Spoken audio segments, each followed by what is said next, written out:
श्री शिव महापुराण की जय। श्री शिव महापुराण की जय। बोलिए विघ्नहर्ता भगवान श्री गणेश जी की जय। पीछे के अध्याय में सभी शिव प्रेमियों ने जो कथा का अध्ययन श्रवण किया, उसकी श्रृंखला में आप सभी भक्तजनों ने अंधक के जन्म की कथा को श्रवण किया। आज हम सभी शिव प्रेमी यह श्रवण करने वाले हैं, यह पढ़ने वाले हैं, यह श्रवण करने वाले हैं, सुनने वाले हैं कि अंधक की अंधता किस प्रकार जथा नामे तथा गुणे, अंधक की अंधता किस प्रकार हुई। आज वही कथा श्रवण करने वाले हैं। निश्चित है यदि आप भगवान शिव के चरणों में आपकी प्रीति किसी न किसी जन्म में अवश्य रही होगी, तभी आप प्रिय भक्त, सभी प्रिय भक्तगण इस कथा को इतना प्यार दुलार अवश्य देते हैं। सनत कुमार जी बोले, एक समय विहार में तत्पर हिरणाक्ष पुत्र अंधक से उसके भाइयों ने हंसी करते हुए कहा, अर्थात उसका मजाक उड़ाते हुए कहा, अब तुम्हारा राज्य से क्या प्रयोजन है, अर्थात तुम्हारा राज्य से क्या नाता है। तुम्हारा पिता हिरणाक्ष तो मूर्ख था, जिसने शिव जी की तपस्या से तुम्हारे जैसे नेत्रहीन और विकृत रूप पुत्र को प्राप्त किया है। तुम राज्य पाने योग्य कदापि नहीं हो सकते। भला कहीं दूसरे से उत्पन्न हुआ पुत्र भी राज्य में भाग पा सकता है? इसका तुम स्वयं ही विचार करो।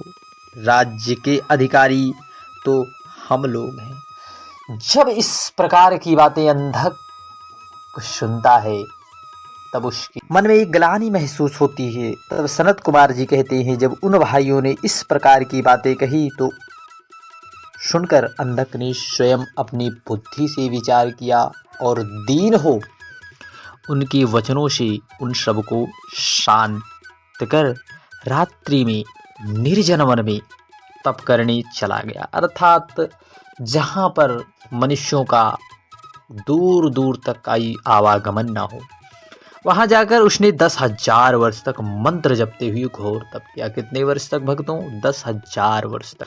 जब उन्होंने इतना घोर तप किया और उससे उसे कुछ परिणाम स्वरूप उसे मिला ना, अर्थात उसका कोई परिणाम ना निकला, तब उसने अपने शरीर को अग्नि में जला देना चाहा। यह जानकर देवताओं को बड़ा भय हुआ और आश्चर्य हुआ। उन्होंने ब्रह्मा जी के पास जाकर उसकी बड़ी स्तुति की, तो ब्रह्मा जी उसे वर देने के लिए तत्काल वहां पर आ पहुंचे और कहा, हे दानव, मैं तुम पर अति प्रसन्न हूँ, जो चाहो वह वर मांग लो।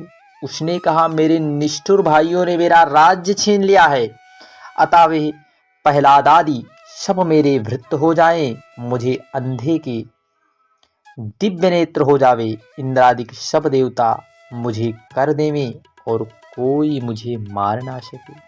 चाहे देवता हो, चाहे गंधर्व हो, चाहे यक्ष हो, चाहे सिद्ध हो, किन्नर हो, मनुष्य हो, तथा नारायण और सर्वमय शंकर ही क्यों ना हो। इस प्रकार की वचनों को वह भगवान ब्रह्मा जी से मांगा। तब उसकी ऐसी दारुण वाणी सुनकर ब्रह्मा जी को बड़ी शंका हो गई और उन्होंने कहा, ऐसा नहीं हो सकता, तुम इसको पलट कर दूसरा वर मांगो। तब उसने कहा, तीनों कालों में उत्तम, मध्यम और कनिष्ठ स्त्रियों के मध्य में एक कोई ऐसी स्त्री रत्न हो जो मेरी माता बनाइए, और उक्त कहे हुए सब वर तो मुझे प्राप्त हो ही, परंतु शंकर को छोड़कर मुझे और कोई मार ना सके। इस प्रकार ब्रह्मा जी के वचन को सुनकर उसने इस प्रकार से दूसरा वर मांगा। तब ब्रह्मा जी ने तथास्तु कहकर उसे वरदान प्राप्त कर दिया। भक्तों, ब्रह्मा जी के ऐसा कहते ही वह स्वस्थ हो गया और तपासन से उठकर अपने घर चला आया। प्रहलाद आदि सभी दैत्य उसके वृत्त हो गए। उसने ब्रह्म वरदान से सब देवताओं को जीत से कर लिया। सभी उसके वशवर्ती हो गए।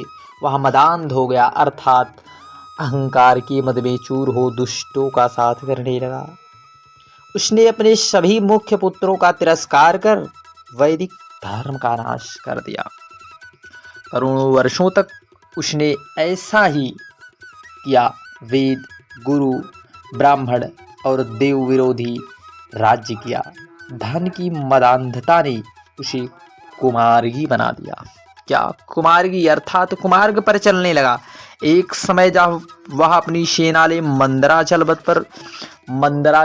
पर्वत पर गया तो वहां की स्वर्णमयी शोभा से आकृष्ट हो उसने अपना एक अद्भुत गृह निर्माण करना चाहा तथा मंदिर के शिखर पर उसने वह इच्छा पूर्ण कर ली। फिर वहां कुछ दिन के लिए ठहर भी गया। एक दिन उसने मंत्रियों से आकर उससे वहां स्थित एक सुंदर स्त्री का परिचय सुनाया और कहा कि वह परम सुंदरी और परम तपस्विनी भी है तथा उसके पास जटाजूटधारी त्रिशूलधारी एक पुरुष भी बैठा है। उसके समीप में एक वृक्ष से बंधा हुआ वहां एक सुंदर सा वृषभ अर्थात नंदी है। इस प्रकार उन मंत्रियों ने उससे महेश्वर और उनकी भार्या माँ पार्वती का परिचय सुनाया। उनकी भार्या स्वरूप अर्थात हमारी सबकी माता पार्वती परिचय कह दिया और यह भी कहा आप चलकर उन्हें देख लीजिए। उसने कहा नहीं, मैं उन्हें देखने क्या जाऊं, तुम सब मेरे मंत्री हो, जाकर उससे उनकी सुंदर स्त्री मांग लाओ। तब उस दैत्यराज अंधक की आज्ञा को शिरोधार कर उसके दुर्योधन, वैधश, हस्ती नामक मंत्रियों ने मंदिर की गुफा में बैठे हुए भगवान शिव जी के पास उसके रूप आदि का अनेक प्रकार से हास्य करते हुए उनकी प्रिय भार्या जगन माता को दैत्य के लिए मांगना प्रारंभ कर दिया। उसे सुनकर शिवजी हंसने लगे और कहा अरे दुष्टों, तुम सब मुझसे ऐसा क्यों कहते हो? मेरी तो कोई माता पिता भी नहीं है और ना मेरी किसी से कोई वैसा संबंधी है। फिर मैं भी चराचर का स्वामी हूँ, यहाँ गुप्त रहकर अपना एक पशुपत व्रत समाप्त कर रहा हूँ। यह सर्वव्यापिनी सिद्धि स्वरूपा मेरी स्त्री है, इनमें सब कुछ सहन करने की योग्यता है, जो उचित हो इन्हीं से जाकर मांगो। ऐसा कह के वे तपस्वी वेशधारी शिवजी शांत हो गए।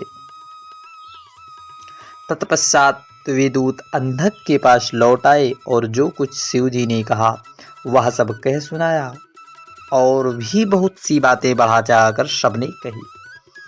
उसे सुनकर मूढ़ बुद्धि दैत्य क्रोध से जल उठा और देव की प्रतिकूलता से काम विह्वल हो स्वयं ही वहां जाने को उठ खड़ा हुआ।